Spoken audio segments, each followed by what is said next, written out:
Good day, everyone, and welcome to the EON Resources, Inc. announces first quarter 2025 earnings call on Thursday, May 22nd, 2025. At this time, all participants have been placed on a listen-only mode. If you have any questions or comments during the presentation, you may press star 1 on your phone to enter the question queue at any time, and we'll open the floor for your questions and comments after the presentation. If you're listening on webcast, you can submit a question by clicking on the Ask Question button on the left of your screen. Type your question into the box and hit the Send button to submit your question. It is now my pleasure to turn the floor over to your host, Michael Porter. Sir, the floor is yours. Thank you, Matthew. Good afternoon, ladies and gentlemen, and welcome to the EON Resources first quarter earnings call. This call comes under the forward-looking statements rules of the Private Securities Litigation Reform Act of 1995 that involves risks and uncertainties that could cause, affect, result, and to differ materially from what is expected. Words such as expect, believe, anticipate, etc. Such forward-looking statements, but in the absence of these words, does not mean that a statement is not forward-looking. Such forward-looking statements relate to future events or future results.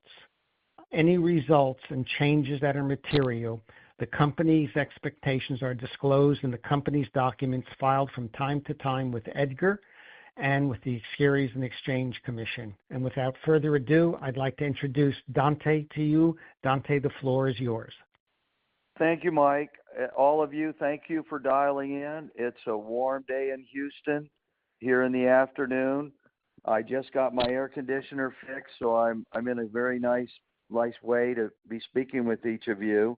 We just spoke to all of you 30 days ago for our year-end financial results. So the focus of this call is what's happened in Q1. And I'm gonna do this as a good, bad, good sandwich here.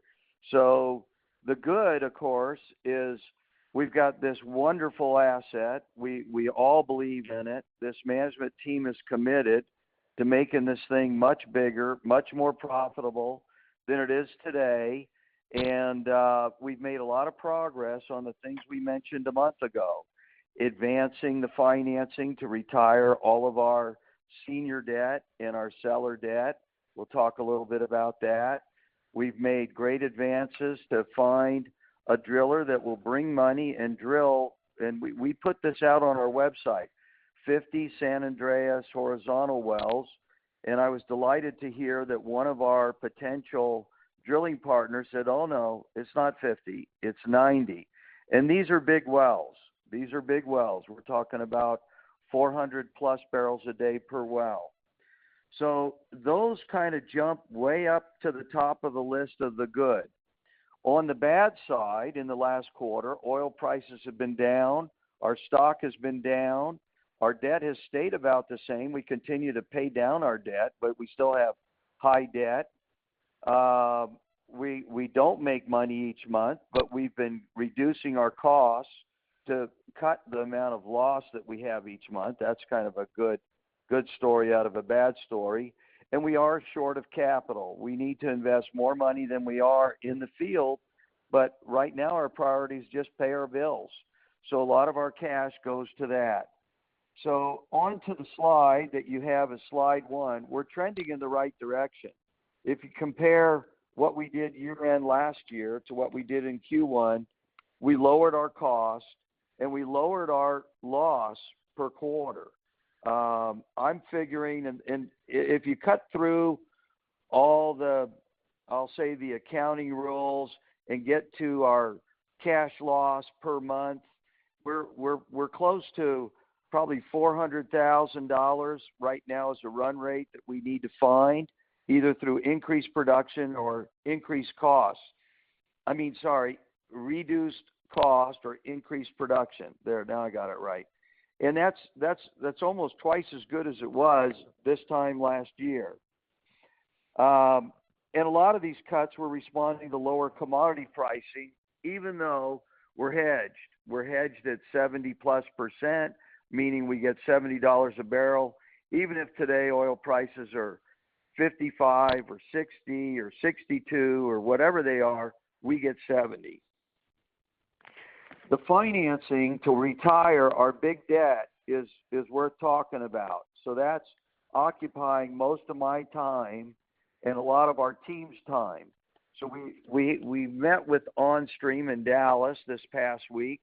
We're on track to get the financing needed to retire our senior debt. So we've reported that to our bank, and the timing to get that all taken care of is end of June, middle of July. And that's about the best forecast I can give for that.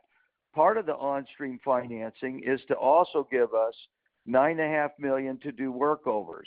And I previously mentioned we have 45 workovers approved. It's a mixed bag of injectors and producers.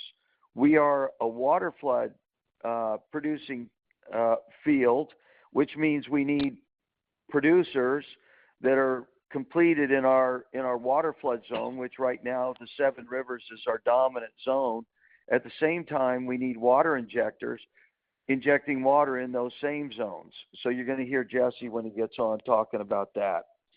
In parallel with that, we accelerated our search for a drilling partner, and we've got one LOI in hand, and we expect additional ones to come in. But the format of these things is a little bit of a leasehold payment, a sharing of production, and a sharing of drilling costs. And we are looking for an experienced driller familiar with the formation in our area. And I'm delighted to report we've got keen interest in that regard. And this is where we're going to make the big move to the upside. I already mentioned that New Mexico State OCD has approved 45 workovers for us. That's a milestone. So that gives us a big backlog of work to do once the funding is in place. I'm also delighted to report that our acid stimulations, a new formulation cooked up by Jesse Allen, our VP of Ops, has doubled and tripled production. Now, we've done this before where we did simple acid. It doubled and tripled production, but it was short-lived. So we had to go back to the drawing board to find a better formulation that would hold up. So in conclusion, I believe all this hard work that hasn't put money in the bank for us yet has positioned us for launch. And as we continue to do these workovers and refine our formulas for sand fracs, for acid jobs, for drilling, I believe we're in terrific position to take off in Q3 and Q4 of this year. With that, for the details, I'm going to turn it over first to Mitch Trotter. Thanks, Dante. Hello, I'm Mitch Trotter, the CFO. Welcome the newcomers and those that we've talked to in the past. We thank you for attending today. In this call, I'll give you some insights into Q1 results. The main takeaways from Q1 are two things.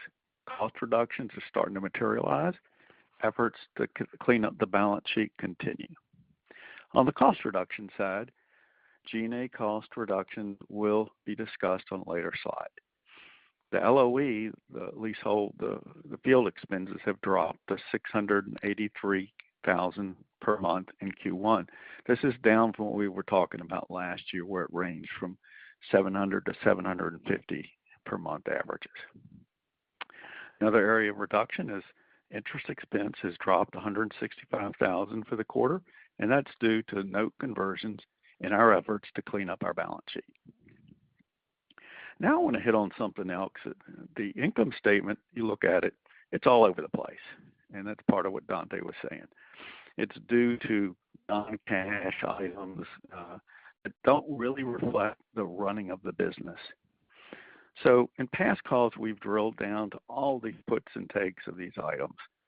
Those items are properly recorded, but when you strip them away, you can see a little bit more insight into the actual business. And there are two running the business numbers that it's hard for you to see, but I like to see them. The first one is income from operations, which I've talked to about in the past. And this is simply the cash-driven revenues less the field-related expenses. And this is before G&A and all the other costs. We continue since day one to have consistent income from operations in the 1.8 million range per quarter. That's the good news, and it's still there, maybe a slight uptick. The second is kind of new to this call, and I'm calling it the ongoing business income or loss. And it is the income from operations less the, or just talked about, less the G&A, excluding all the non-cash equity-based type costs, and less, of course, interest expense. And if you remove all the rest of those non-cash items, Q1 was a loss of $1.2 million after the interest expense. Last year, the loss was running more like 1.5 million per quarter average across the year. This is a $300K improvement, and that's driven by the cost reductions, and you'll hear a little bit more about that in the G&As. So let's get on with it, and let's go to the revenue slide, please. Next slide. As you can see, production remains stable for this quarter again. There was an uptick in oil revenue due to the fluctuations in the market price oil. Dante noted, we know market price for the last couple of months has been up and down and all around. Good news is 70% of our oil is hedged at $70 a barrel. This mitigates these market fluctuations, and we've got our hedge position at this level all the way through the end of 2025. Last item I want to do note on the revenue slide, though, is the gas revenues are up $50K for the quarter, and that's due to the higher price of gas. So let's go to the next slide, please. And I showed this slide on production impacts last call. I was not planning to include it, but the slide did stimulate a lot of good discussion in the Q&A. So I've left the slide in the deck, which I'm sure got from the website, and it's for reference to help you understand some of the business better. And if needed, we're going to talk, if needed in the Q&A, I may refer back to it, but I'm not going to talk about it at this point in time. What I want to do is go to the G&A slide. Next slide, please.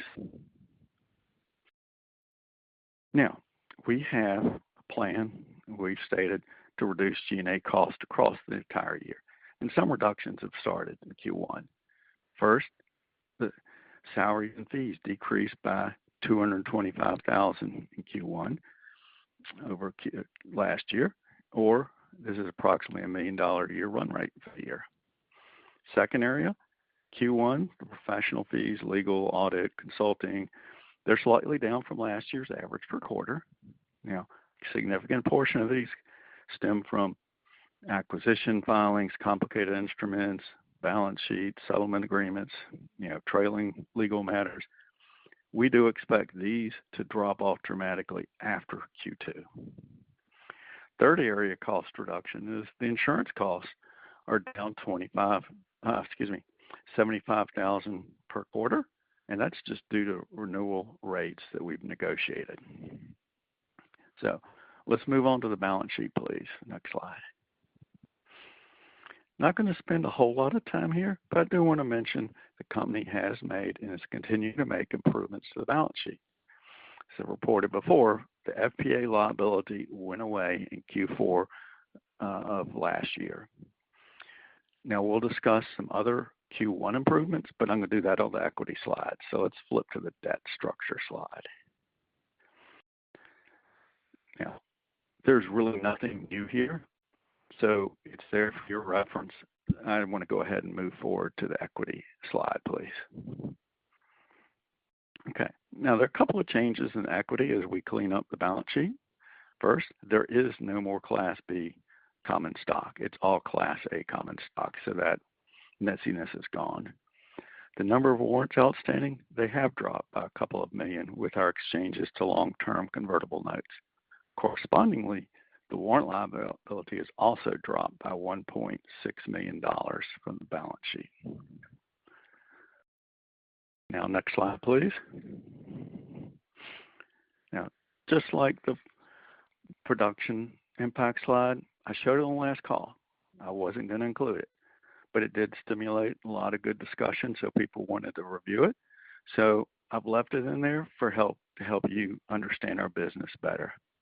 again, in Q&A, I may refer back to it, but it's there in the deck for you to look at.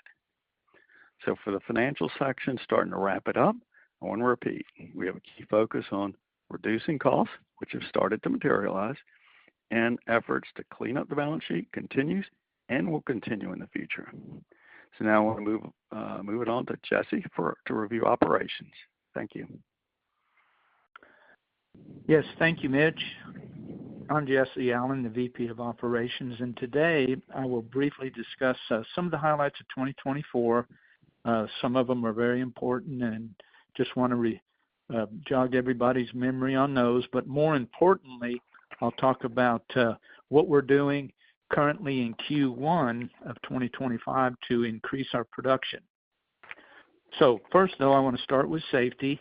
For 2024 and into our first quarter 2025, we've had no reportable incidents. So our field operating personnel are doing an excellent job of their daily work routine, noting any possible near misses, et cetera, and so on. So they're doing a great job there. So for 2024, when we took over the operations of the Grayburg-Jackson field, the daily production was in a free fall. So we had to stabilize that production, and we were able to do that with a well service workover rig that we ran throughout the year.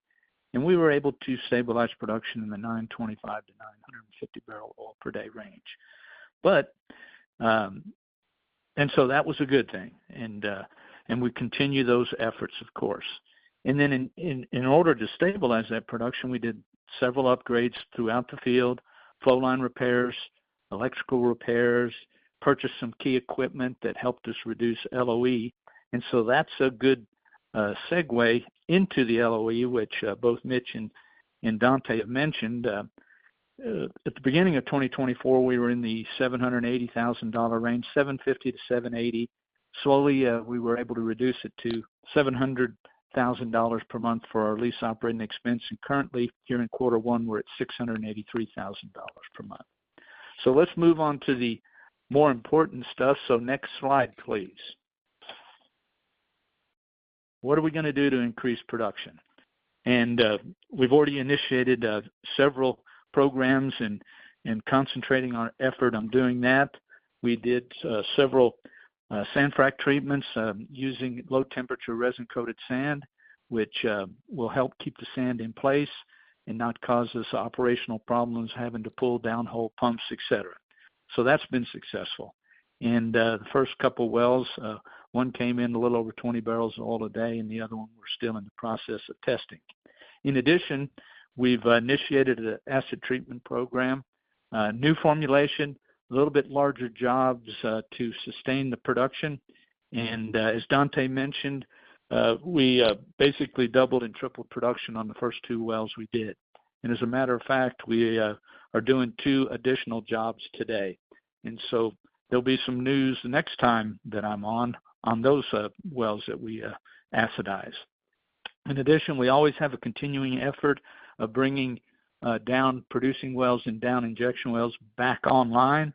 And so that effort continues. We're contemplating adding another rig to accelerate that program. And then finally, the really big highlight is going to be our horizontal drilling program in the San Andres. As Dante said, our own analysis, which of course is on our website, we indicated we had 50 locations. But as one of our partners who looked over the data, they feel like it's more like 90. And that's mainly because there's additional intervals within the San Andres that have a potential. So there's just different intervals within that San Andres that we're going to be able to exploit. Thus, the reason for increased potential well count of horizontal wells. So with that, I'll turn it back over to you, Dante, for the wrap-up.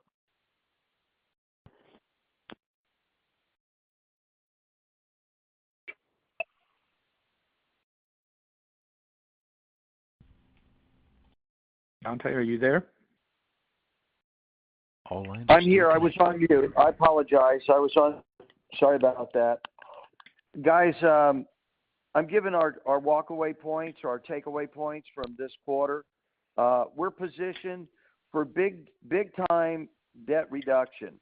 You know, this includes the RBL, it's standing close to $20 million, and also includes a seller note that stands close to $19 million. We're going to retire both those in the next quarter, along with the preferred shares that are also standing in our capital stack. All three of those are going to go away. We're going to have workover madness next quarter because we've already got a solid backlog of approved workovers. This is going to increase our water injection, going to increase our oil production. The last quarter of this year, we're going to have, I'm just going to say we're going to be going great guns in drilling preparation. Not drilling, but drilling preparation. Q1 of next year in 26, we should be drilling up to 6 wells, 3 to 6 wells. We're also going to be doing some low-cost acquisitions, which we can't help ourselves because of these low oil prices. Frankly, our phone is ringing. So even though our stock is quite low, we can do some very, very low-cost acquisitions that will be accretive to our stock, and we're in the midst of looking at 2. So when will this stock ever go up, you're going to ask. And I've got my family and friends in the stock, and they're asking me, how low can it go? And I told them, as of today, it can't go any lower than 37 cents. So, but I believe that the stock is really attractive. I'm in it at a much higher price. I'm more optimistic now than ever. And with the upside that I just mentioned, I just can't help feeling very optimistic on our future. With that, I'm going to turn it back over to Mike Porter and our Q&A, please. Matt, would you give them the instructions, please? Certainly. Everyone at this time will be conducting a question-and-answer session. If you have any questions or comments, please press star 1 on your phone at this time. We do ask that while posing your question, please pick up your handset if you're listening on speakerphone to provide optimum sound quality. We do ask that participants please ask one question and one follow-up, then re-enter the queue. Once again, if you have any questions or comments, please press star 1 on your phone. Please hold while we poll for questions.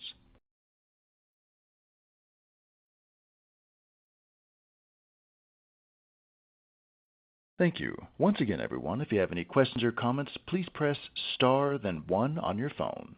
Please hold while we poll for questions.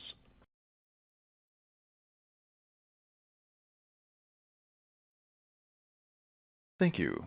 That concludes our dial-in Q&A.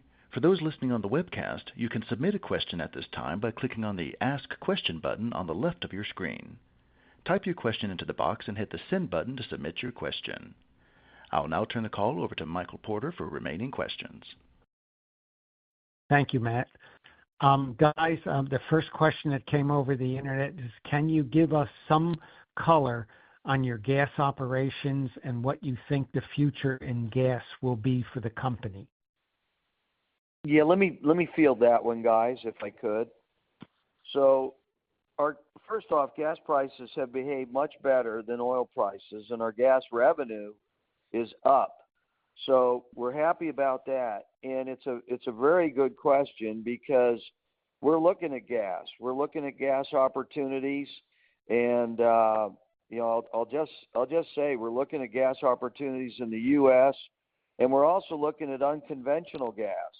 We like the specialty gas where the price of gas is much higher than, I'll say, Permian gas.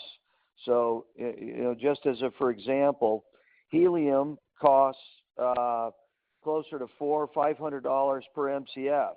If we can pick up a property or a plant that generates a helium revenue line, we're then tapping into deep, I'll call it deep value for our company. The gas we get and sell to Kinetics out there, that's our midstream provider that bought out Durango, we don't get a whole lot for that gas. So if we can monetize that gas that we produce, which is about 900 MCF per day, by either doing a data center, Bitcoin mining, or one of those things, and we're investigating it now, but we don't know how to do it yet. So we're looking at help from others. We'd be very excited to do that. But at the moment, we are enjoying a little more income because the gas prices for just, I'll say, methane loaded with C2, C3, C4, and C5 is on the upswing, just the opposite of oil and gas. Let me poll my team if they have anything they want to add to that. Jesse or Mitch? No, fine. Well, let's see. Okay. I'm fine in that regard. Yep. Okay, we'll go back to you then, Mike. Okay. The next question is, how is your relationship with Chevron? I'll field that one too. All of us, when we first bought this property, wanted to make sure we had a good relationship with Durango and Chevron. They're really our client because they buy the gas, now Kinetics, and Mitch and I and Jesse all have had chats with Chevron as well as with Kinetics, and I'd like to say our relationship is excellent. In the case of Chevron, they've said if you quadruple your oil production, we'll take it all. So at the moment, we don't see any issues there. In the case of Kinetics, the Permian is awash in gas, so we have to be very careful, and we're curtailed about 20% of our gas production in a rolling curtailment because the midstream guys have to catch up to what the producers are producing. So they have a big gas plant due to come online, I think, the end of this year. Jesse, you're more familiar with that. When would their next trains come on that would relieve some of this? Should be the end of July is what they've indicated, but I'm taking that with a grain of salt because they keep pushing it, but hopefully the end of July. Yeah, the dates slip. Okay, that's the best answer we can give you there. Back to you, Mike. Okay, the next question, hang on, it's coming over right now. Would the entire deal with Encore, will it close in June, or can you do it in pieces? It looks like it's going to be an all at once. And the latest I've got is we were trying to hold a June 23rd date, and it's complicated because we're involving the bank, the seller, a very large investor that is the backer for OnStream. And I believe, to be safe for this audience, I'd say we'll get it done by the end of July, although we're pushing like hell to get it done in June. And that's the best guidance I can give. It's not that the funding's not there. The funding is there. The issue is getting all the paperwork together to everyone's satisfaction. It's a complicated transaction. Thank you. Mitch, this question is for you. Can you explain to me exactly how the hedging program operates, and do you make any money off of it? Sure. Well, first off, the hedging program that we have is our hedges are swaps, where we basically have gone in, and our range is a little over $70. Actually, there are 3 or 4 hedges blocks that are between $70.10 and $70.50, where whatever, and there's 15,000 barrels per month hedged, which is 70% of our production. And no matter what the oil price sells, market is, if it's at $60, we collect the $10 at the end of the month, actually the 25th of the month. And if it's 80, we got to give the $10 back. And the rest of it, the other 30% new production, floats with market. So that's pretty simple. We don't have collars and all that. Now, we may in the future, but a little bit more complicated. We actually had that at the beginning of last year, collars and stuff. But we're not paying for hedges just to get it to one number. We're locking in hedge price. We're not in the business of a hedge fund. We de-risk, mitigate our risk by doing that, and it's set up to cover our basic loan needs and basic operating expenses. So hope that answered the question. Back to you, Mike. Thank you. Dante, the question is, can you give us your thoughts on the oil and gas business in 25, and how do you feel about what's been going on worldwide? Wow. Yeah. There's a lot of opinions on that. You know, for us, the minds that put together the New York Strip oil pricing is probably the best collection of minds. But my own observation, and I've been in this field a long time since I got out of school in '79, the Permian, I do believe has peaked. You're seeing the rig count falling off at these oil prices. We have an unusually good Permian rock.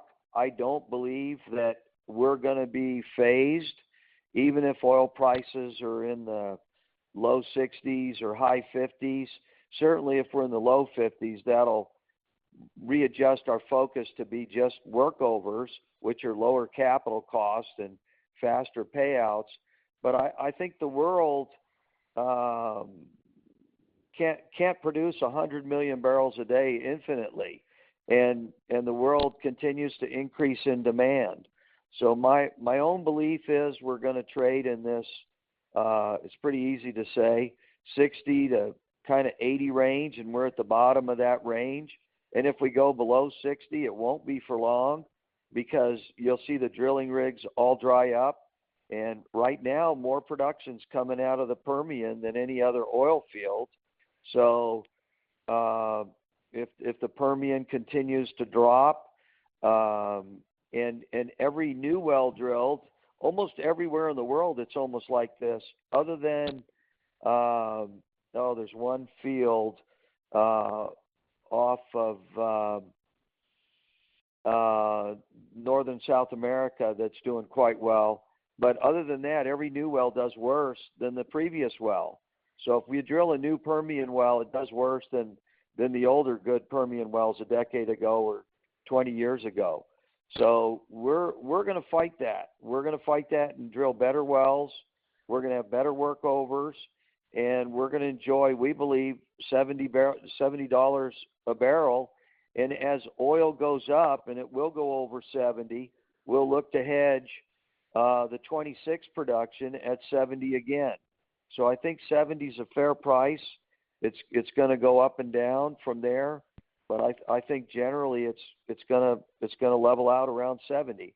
And I'm bucking the trend with that statement because New York Strip pricing is forecasting low 60s, and I'm just basing that on my own insight on, people can't easily just turn the spigots up to make oil come out. It just doesn't work like that. And that includes Saudi Arabia. Their largest oil field, the South Ghawar field that I worked on, is a water flood, and it's a carbonate water flood. Now, I would trade that carbonate for our carbonate, but it just reflects that we're dealing with a finite resource, and that finite resource is going to eventually run out. So I'll turn it back over to you, Mike. Thank you. Jesse, next to the last question, do you see an opportunity for you guys on as far as the rig count going down, where you'll be able to get rigs at a cheaper price? And would you buy a rig rather than rent it or lease it? I assume they're talking about a drilling rig. And correct. So, yeah. Now, typically, as an operating company, we don't want to have that additional liability of a drilling rig. And so we will, but right now it is a good market to go out and get a drilling rig at a fair market value or fair market daily rig rate. So I don't anticipate we purchasing our own rig. If we end up doing anything with the rig, it'll be a workover rig, and a little less liability there. And so to answer that question, I'm saying rig rates are good right now. Based on the information, talking to consultants and other operators out there. And so don't anticipate buying our own drilling rig, but there could be the potential for us to buy a workover rig or two. I hope that answers the question. Thank you. Mitch, the last question. Good job on cost controls. How do you look at 2025, especially with the industry under pressure? And do you think that you can bring your costs down somewhat lower? Oh, yes, we certainly are looking at a couple things. Obviously, Jesse hit on some lease operating expenses, field expenses. As he gets that order line in, that will drop $30,000 a month. The insurance costs are what they are, but we may be able to drive those down. The labor and fees, we already started, and we expect that to be a full $1 million reduction this year over last year. And the legal professional fees will be dropping. And as I said, after Q2, if we do some of these acquisitions, those will obviously, they'll be expenditures, but they may or may not be, capitalized as far as acquisition costs and then amortized. But so those are the biggest areas that we have. We don't have a whole bunch of buildings and stuff around. We have a really nice, small engineering design center, but we don't have we're not into a lot of big excessive stuff. We don't have a whole lot of staff. We outsource it at very good, reasonable rates. So we're fairly lean and mean as it is, and these acquisitions will not increase our core base G&A. Obviously, you have an acquisition, it has its own insurance costs for that operation. We're not going to add, staff for a whole bunch of stuff. We can leverage our accounting firms or the payroll provider or legal firms. So we're not, we're looking to spread the cost of the G&As across multiple growth opportunities this year, and you said this year, but obviously the future years. That's what we're designed to do. So I think hopefully I answered that person's question. So I'll go back to you, Mike. Thank you. If anybody else has any questions, please feel free to give me a call, and I'll arrange for one of the management people to call you. Dante, that's the end of the questions. I'm turning the meeting back over to you. Yeah, I'm just going to repeat the takeaways. Guys, we put a theme on this discussion that we're ready for launch, and it really the foundation to take this company to a whole nother level. And we're talking about achieving what the analyst said, that we should be a $4 or $5 stock. To get there, we got to get our balance sheet in order, and that's by retiring debt, retiring these preferred shares, retiring the seller note. That's kind of step one. Step two is we got to get the production way higher than where it is. Near term, it's going to be done with workovers. Longer term, it's going to be done with drilling, and then smart hedging, which we're already doing, smart cost control, which we're already doing. We're going to continue that focus so that we think that by Q3 and Q4, our shareholders can finally, stand up and cheer. Right now, we're just grateful for all of you for sticking it out with us, because we know this is painful. It's painful for us in the management team to see this stock down at this level, and we are doing everything behind the scenes to position this thing to take off. So with that, I thank all of you for dialing in. Look forward to talking to you again soon. And if you have questions, we're very accessible. You can reach out to Mike. You can call us. We're happy to just tell you everything we're doing. So with that, I turn it back over to Mike and Matt. Matt, you can finish off the meeting. Certainly.